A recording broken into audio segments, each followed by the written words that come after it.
Welcome to the CiconePrince.com show starring your man, Cicone Prince. Cicone is an international recognized motivational speaker that focuses on personal development and leadership development. He does this through thought-provoking keynotes, life-changing books, and powerful group coaching sessions. Cicone is a transformational speaker, award-winning author, editor of a globally read online magazine, and conference host. Please welcome your host, Cicone Prince. Hello everybody, welcome to the CiconePrince.com show. I'm your host, Cicone Prince. I can't tell you how excited I am to actually bring this message to you today, because we're going to be talking about finances and personal finances, to be exact. You know, most of the times when we think about our own finances, we just think about what we can do with them. But the reality is that they say a lot about us. If you really want to see what's important to somebody, look at where they spend their money. If you look at their checkbook and look at where they spend their money, because that tells you what's important to them. Some people spend it on their family. Some people spend it on their homes. Some people spend it on their cars. Some people spend it on their health by having gym memberships and actually buying dietary supplements and buying better food. But wherever you put your money, that's a reflection of what you feel is important. And you know, the fact that we even have money in the first place, it helps us to understand what's valuable. And I know for a fact that we spend a lot of time exchanging our time for money, but we realize, like the old saying goes, time is money. And the older you get, the more you realize, I can get a lot of things. I can get more money. I just can't get any more time.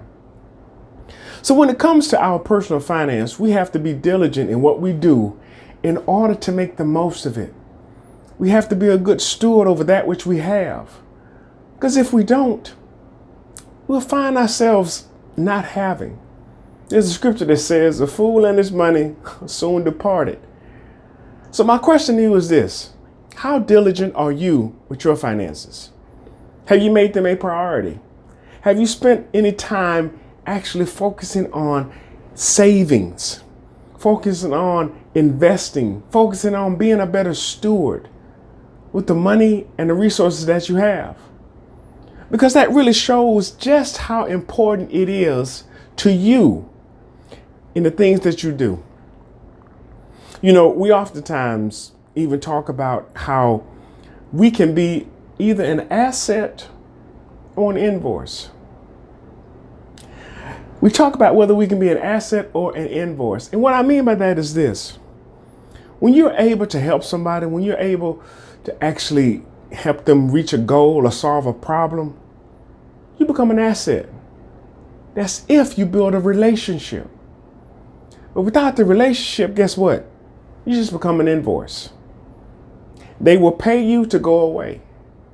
But when you bring more to the table, when you're more valuable than just your product or service, you become an asset. They want to stay connected with you and to you.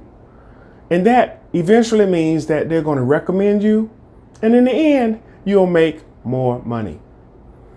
So my thing to you is this: don't just look at your finances as just a means to an end, but look at it as a gauge as to how you live your life, as to the things that are important to you, and how you actually spend your money. There are a lot of people that wish that they were in your shoes. A lot of people that wish they had what you had. But are we being good stewards of it? Are we putting in the work in order to make sure that we are faithful with what we've been entrusted? You know, I talked about the whole asset or the invoice, and that reminds me of a video I did a couple of months ago, but it still rings true. So listen, I want to share this with you. This is another video fresh out the vault. Are you an asset or an invoice? Hi, this is Cicone Prince of Next Level Leadership Summit, where we're leading the way. And I want to know, are you an asset or an invoice? Here's what I mean. There are some people that give the answer. There are other people that solve the problem. There was this elderly lady. She woke up one morning and noticed that she had a flat tire on her car. Her neighbor, a young man, happened to see her out there looking at the flat tire and said, "Miss Johnson, can I come over and change your tire?" She said, "Sure." So he goes over there and he's helping his neighbor out. He's changing her tire and they're having a small talk, a conversation. And she mentions in the conversation that this is the third flat tire she's had in a week. She said she was really embarrassed to call roadside assistance because she had already called them twice. But she really didn't want to get them involved again. The young man actually said, "So tell me, where are you driving?" She said, "Oh, I'm just going to the store. But I do cut through the BSA parking lot because I really don't want to sit at that long light for too long." The young man said, "Isn't the BSA building having their roof redone?" She said, "Yeah, I noticed a lot of people out there, but I didn't pay them too much attention." The young man said, "Well, you're probably getting nails in your tires from going through that parking lot." So when I say don't just give the answer, solve the problem, he could have changed her tire and just left it at that. But asking a question as to how it is she's had 3 flat tires in a week, it really solved the problem by understanding what she was doing and what she needed to do to correct it. So when I say, are you an asset or an invoice? What I mean is, do you solve the problem or do you just give the answer? Invoices are to be paid. But when you're an asset, people want to keep you around. People want to make sure that they don't lose you. And I remember a good friend of mine, he was working at a company and they were about to let him go, but then somebody else heard of the fact that they were about to let him go and they said, "Wait a minute, we can't let this asset go. We value him too much." And so they actually found a place to put him. My question is, are you an asset or are you an invoice? Because that makes a difference as to whether or not somebody pays you to go away or they keep you around. They stay in contact with you because they know you have something valuable to offer. And look, this is Cicone Prince with Next Level Leadership Summit, where we're leading the way. And I don't want you to just be an invoice. I want you to be an asset. Hey, you want to be my new best friend? Listen, grab your phone and click on your iHeartRadio app. Then go to where it says search and type in Next Level Leadership Summit with Cicone Prince. Okay, they don't have it under that name just yet, but the link says iHeart.com/podcast/269 Look, never mind. I'm going to put the link around this video and you can click on that link and you can listen to my podcast on iHeartRadio. And don't forget to subscribe. Man, this is great. I'm running with the big dogs.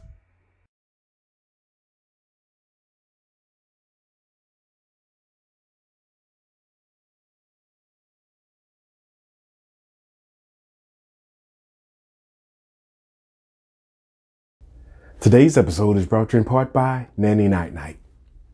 Nanny Night Night is a free podcast that you can use to put your toddler to sleep. To listen, go to anchor.fm/Nanny Night Night.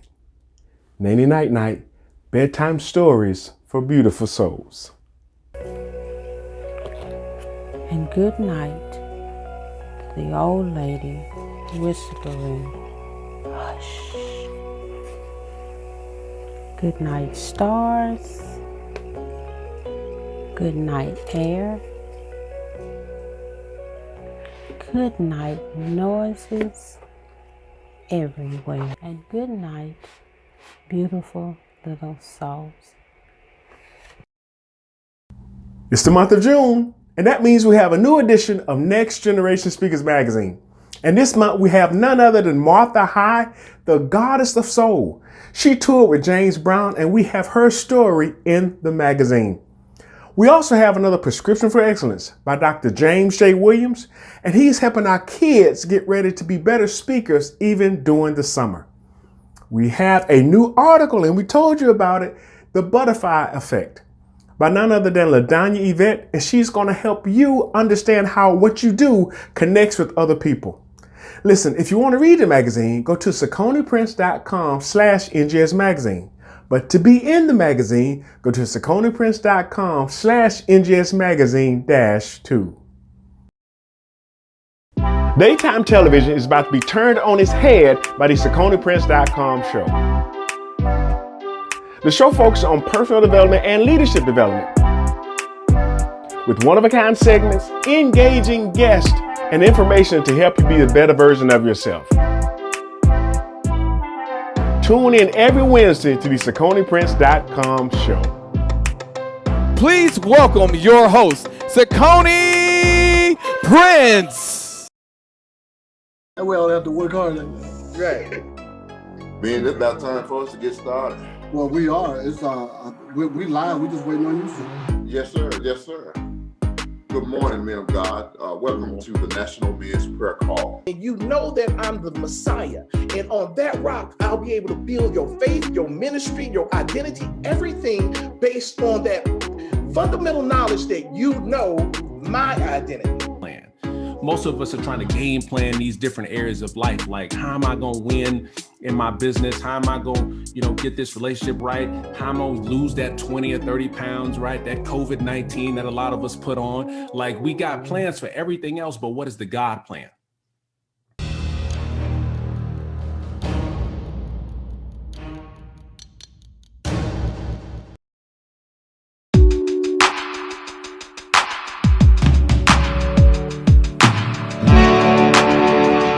I want to thank you sincerely from the bottom of my heart, as does my co-author Dorsey over here, for coming out here this evening and supporting in this event. We are so pleased that you came.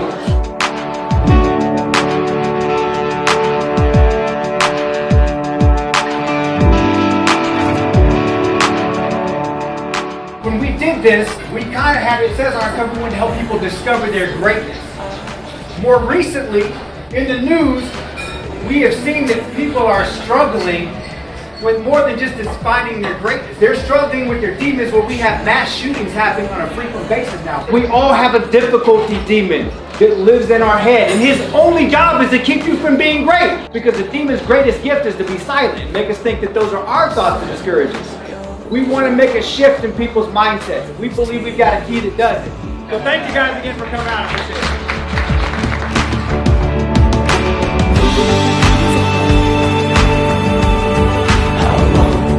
How long till these tears are gone?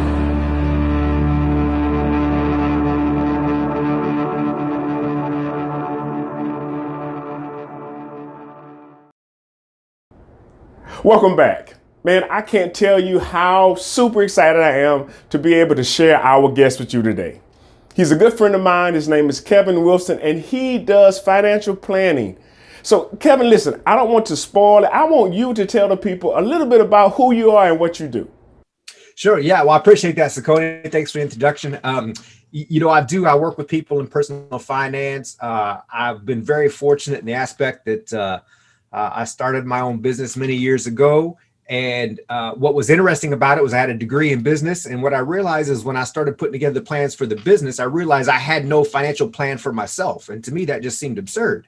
And then when I looked at it, I realized, well, wait a minute, I didn't really learn this in school. And I don't mean elementary school. I didn't learn it in elementary school, middle school, high school, or even in my business degree. I was like, how can this be? So I put together a financial plan, realized I had a net worth of about negative $14,000, which I didn't like.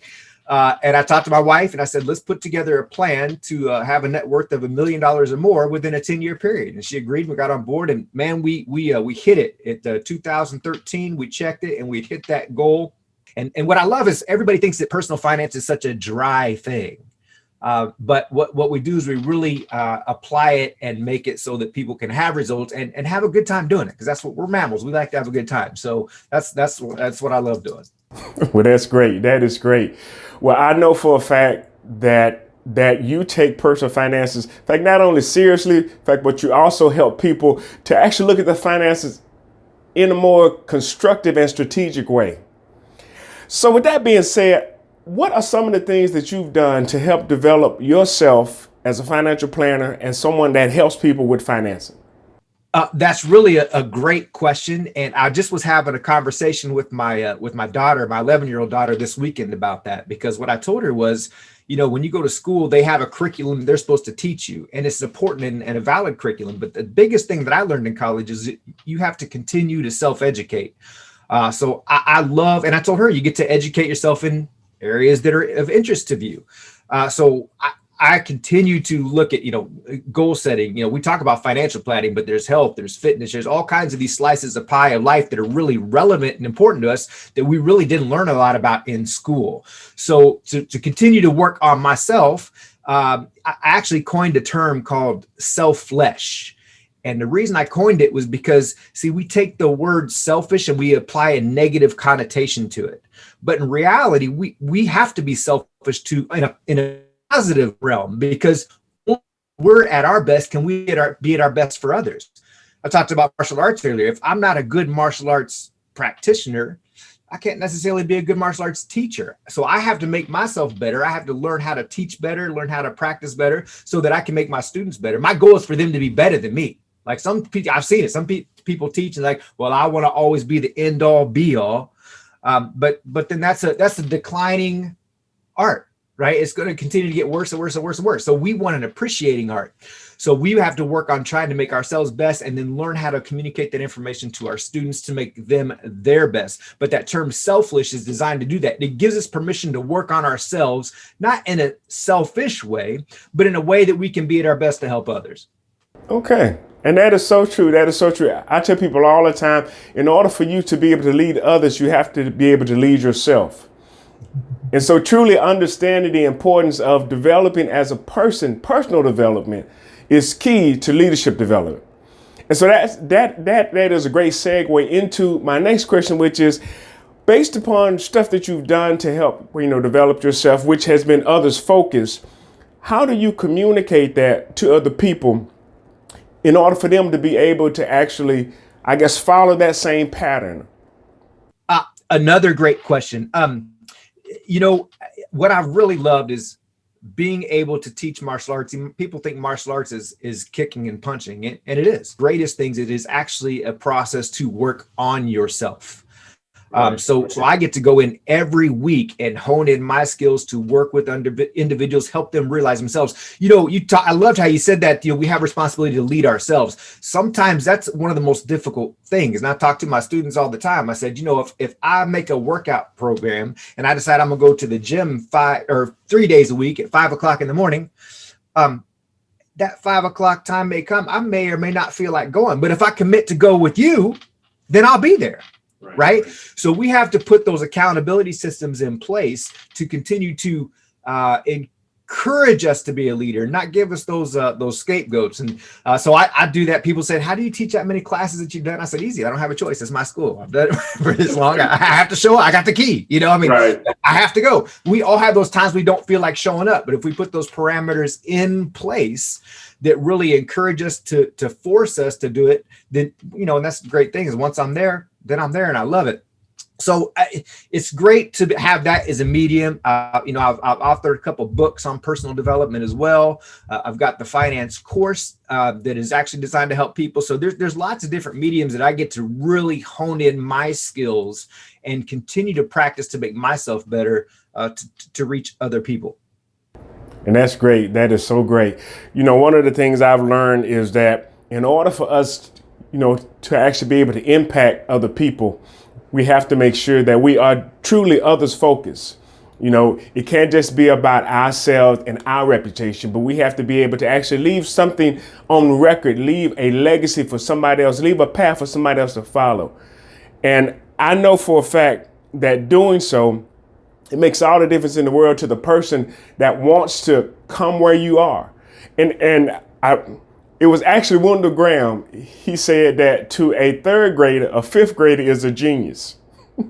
Yeah, right. And the thing about that is a lot of people really don't don't see how far they've come, and so they think they don't have anything to offer. But no matter where you are, you can make a difference in somebody else's life, and you can actually share your lessons, your failures, your truths with them, so that they can actually become a little further along just because of your help. I love that. Yeah. So Kevin, if somebody wanted to get in contact with you, if somebody wanted to find out more about how you can help them with their personal finances, how would they do that? Well, yeah, I'll tell you, I'll give you my website. It's my personal website. It's just www.kevinwilsonconnection.org.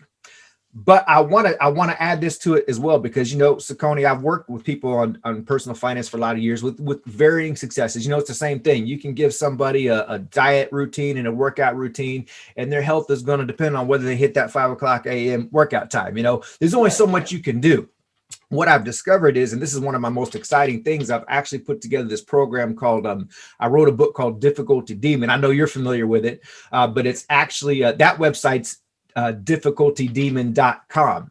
But here's what I've done is I've put the finance curriculum underneath what I call Difficulty Demon University, YOU University. And this is where we talk about that aspect of being selfish. We're putting things together underneath that umbrella because, let's face it, we have demons in the book, like the demon of anxiety, the demon of control, or demon of worth, all these things that we all experience and we all struggle with. But what I realize is when we address our finances underneath those concepts, how does your demon of worth influence your financial decisions? I'm going to tell you, greatly. How does your demon of anxiety influence? Your demon of control deal with it? So we're hoping to have even greater success on that individual level underneath that umbrella of the difficulty demon. So I'll give that difficultydemon.com website as well. But they're all connected, so you can find me either way. Okay. All right. So if somebody wanted to email you, what email address do you use? Yeah, email address, kwilsonenterprises@gmail.com. And my contact stuff is on that kevinwilsonconnection.org website as well. Okay, cool. Well, are there any last words you have for our audience? I just want to say this. Number one, Cicone, thanks for having me on. I always love having the medium to talk to people, to encourage people. I just want to go back to what you said about that third grader and that fifth grader. One of the demons in the book is the demon of process. And the reason I was kind of chuckling to myself when you were talking about that, because see, the problem is no matter what it is we do, we're always present to the process of development. So at the beginning of your third grade year to the end of your third grade year, you may not feel like you learned anything because you're there every day, right? But that's one of the things I encourage. Take and it's in the martial arts too. We even talk about that, the analogy, the 10,000 shades of gray. You're always present to your process. So we always have to know that growth is happening, even though we don't see it. But record yourself doing something and then check it a year later or 2 years later. If you're working on it, it's a huge difference then. But we have to stay encouraged, because that's what we talk about with that demon of process, is that he's sitting back in the corner making you present to everything that you're doing, because then that's discouraging. Just like losing weight or working out, we have to know that process is happening, change is happening, even though we may not feel it at the time. So just keep on keeping on, I guess is what I'm saying. Yeah. Well, when you talk about those kicks, I remember seeing this interview with Bruce Lee, and he said that he's not afraid of a guy that knows 10,000 kicks. He said, I'm afraid of a guy that has practiced one kick 10,000 times. Yeah, exactly right. And that is so true. Well, I know for a fact that those people that are tuning in, all of us, we could use some help in some way with our finances. So with that being the case, my encouragement to you is to reach out to Kevin and have him to help you to put together a plan in order for you to be further along than you are right now. Well, listen, we're going to actually take another quick break, and we'll be right back. The wait is finally over for Cicone's most anticipated book of the year, Leadership That Lasts, passing on 10 solid principles to ensure an enduring legacy.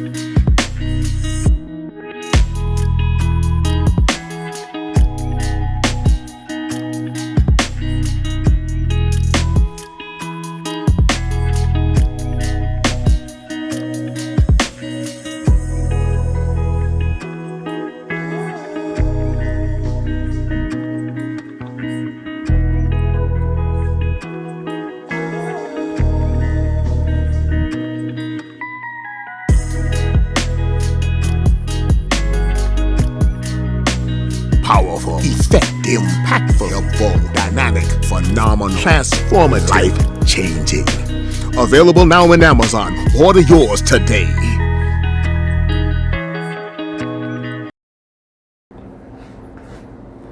You know, that interview with Kevin Wilson shows you just how important our personal finances are. And he started off by saying he did it for a company, but realized he didn't have it for himself. So that's when he got into his own financing, setting a goal and actually working towards that end. And that really brings us to our last word, which is found in Proverbs chapter 27, or should I say Proverbs. This is not Psalms, because normally Psalms do the number of Psalms. Proverbs chapter 27, verse number 23. And the word of the Lord reads, "Be thou diligent to know the state of thy flock, and look well to thy herd."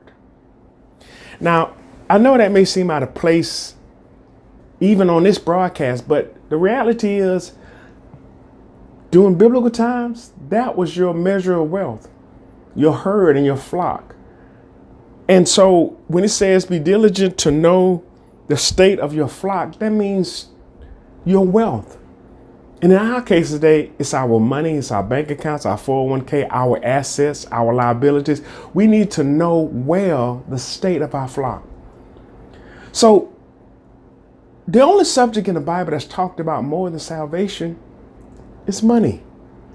So we have to make sure that we are doing our part, either getting the help that we need or learning, reading books, doing the seminars, whatever it takes for us to be a better steward.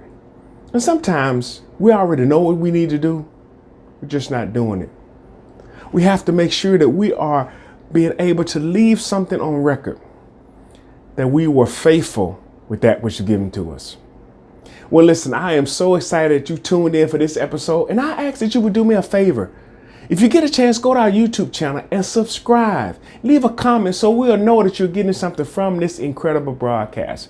Also, you can follow us on all our social media platforms, and they've been shown throughout the show. But I want to make sure that you are getting the most out of this. And if you have any questions, comments, or concerns, email us. The email is right here on the screen, and you can actually reach out to us that way. We are so excited because next week we have another amazing guest that you don't want to miss. So listen, I look for you to tune in, and we'll talk to you later. God bless. Bye.